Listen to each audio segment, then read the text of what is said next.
इस क्लास में आप सभी को कुछ भौतिक राशियों के व्युत्पन्न मात्रक बताने जा रहा हूं, कुछ डिराइव्ड यूनिट्स के बारे में, जो कि फिजिकल क्वांटिटी के डिराइव्ड यूनिट्स हैं।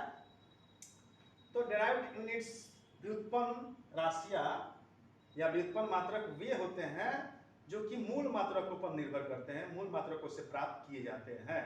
तो सबसे पहले देख लेते हैं मूल मात्रक, मूल राशियां।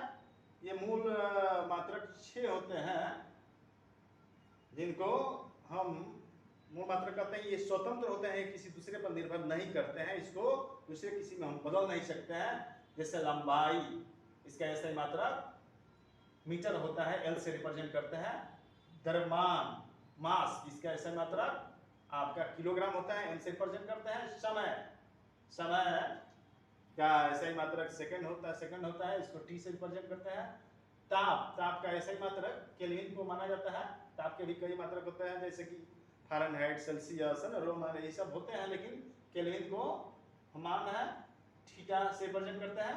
ज्योति तीव्रता है ना, जिसका ऐसा ही मात्रक होता है लीमेन प्रति स्टेरेडियन, सीडी से रिप्रेजेंट करते हैं। धारा, धारा का ऐसा ही मात्रक एम्पियर होता है, जिसे हम ए से रिप्रेजेंट करते हैं, है ना। ये 6 मूल मात्रक है: लंबाई, द्रव्यमान, समय, ताप, ज्योति तीव्रता और धारा। अब व्युत्पन्न हम मात्रक के बारे में बात करेंगे। व्युत्पन्न मात्रक मूल मात्रकों से ही प्राप्त करते हैं, है ना। मूल मात्रकों के घात से ही ये या उनके प्रयोग से हम व्युत्पन्न मात्रक को प्राप्त कर लेते हैं। वे मात्रक जो मूल मात्रकों पर निर्भर करते हैं, स्वतंत्र नहीं होते हैं, व्युत्पन्न मात्रक कहलाते हैं, डिराइव्ड यूनिट्स कहलाते हैं। तो पहले हम चलते हैं कुछ भौतिक राशियों के व्युत्पन्न मात्रक, जैसे क्षेत्रफल। तो क्षेत्रफल बराबर हम देखेंगे लंबाई गुने चौड़ाई। तो लंबाई गुने चौड़ाई एल गुने एल हो जाएगा, है ना। तो इसको हम लिखेंगे एल गुने एल, एल स्क्वायर हो गया। इसलिए क्षेत्रफल का मात्रक हो जाएगा मीटर स्क्वायर। तो किसी भी एरिया का हम क्षेत्रफल निकालेंगे, जैसे कि मान लीजिए आयत का क्षेत्रफल निकालते हैं, है ना, या त्रिभुज के किसी का भी निकालते हैं, तो उसमें हम मीटर स्क्वायर लिखते हैं या सेंटीमीटर स्क्वायर लिखते हैं, है ना, या किलोमीटर स्क्वायर। क्षेत्रफल जब भी लिखेंगे वहां पे लिखने के बाद स्क्वायर देते हैं। आयतन, आयतन बराबर हो जाएगा आयतन, ये 3D जो डायमेंशन वाले होते हैं, ये कोई भी सतह उसका निकालते हैं। तो लंबाई गुने चौड़ाई गुने ऊंचाई बराबर आयतन का फॉर्मूला ये है एल गुने एल गुने एल, ये एल का पावर 3 हो जाएगा, है ना। इसलिए आयतन का मतलब होता है मीटर क्यूब, मीटर का पावर 3।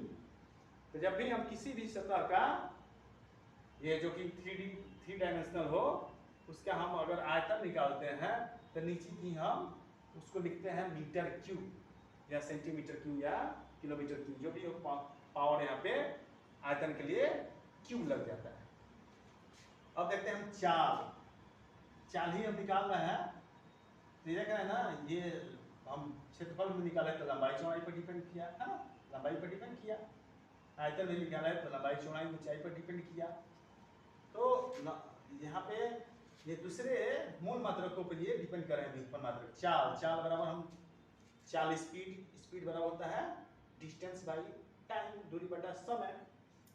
किसी भी दिशा में इकाई समय में चली गई दूरी चाल कहलाती है। इसमें दिशा नहीं होता है, केवल परिमाण होता है। इसमें ये अदिश राशि है L by T, L by T करेंगे दूरी के लिए एल, है ना, लेंथ, और टी हो गया टाइम के लिए समय। तो इसका मूल मात्रक हो जाएगा एल, और टी जो यहाँ बटा में है ऊपर जाएगा तो टी के पावर माइनस हो जाएगा एल टी माइनस 1। इसलिए चाल का मतलब हो जाएगा L metre T second minus 1, metre second minus 1, या इसको कह सकते हैं मीटर प्रति सेकेंड, मीटर प्रति सेकेंड कहा जा सकता है ना। वेग, वेग यानी वेलोसिटी, वेलोसिटी की मात्रक चाल की तरह ही निकाला जाता है ना। निश्चित है कि आप इसमें भी दूरी बटा समय ही होता है। अंतर यही होता है कि किसी निश्चित दिशा में इकाई समय में चली गई दूरी वेग कहलाती है, जबकि किसी भी दिशा में, है ना, चली गई दूरी चाल कहलाती है। तो चाल जो है वह अदिश है, जबकि वेग क्या है, यह सदिश राशि में कहलाती है ना। तो उसका भी होता है आपका ये मीटर प्रति सेकेंड ही होता है। त्वरण एक्सीलरेशन है ना, त्वरण बराबर होता है वेग परिवर्तन बटा समय, है ना। वेग में प्रति सेकंड क्या परिवर्तन हो रहा है, जो हम चल रहे हैं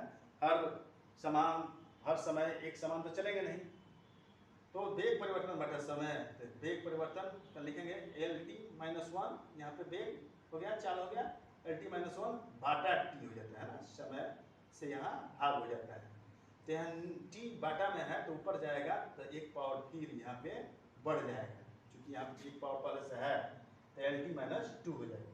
इसलिए त्वरण का मात्रक एक्सीलरेशन का यूनिट्स हो जाता है मीटर, देख रहे हैं ना, एल के लिए metre, T second minus two, या इसको लिख सकते हैं मीटर है ना प्रति सेकेंड स्क्वायर, मीटर प्रति सेकेंड स्क्वायर कर सकते हैं, चूंकि सेकेंड ये बटा लग जाएगा तो ये पावर हट जाएगा तो प्रति सेकेंड स्क्वायर कहा जा सकता है।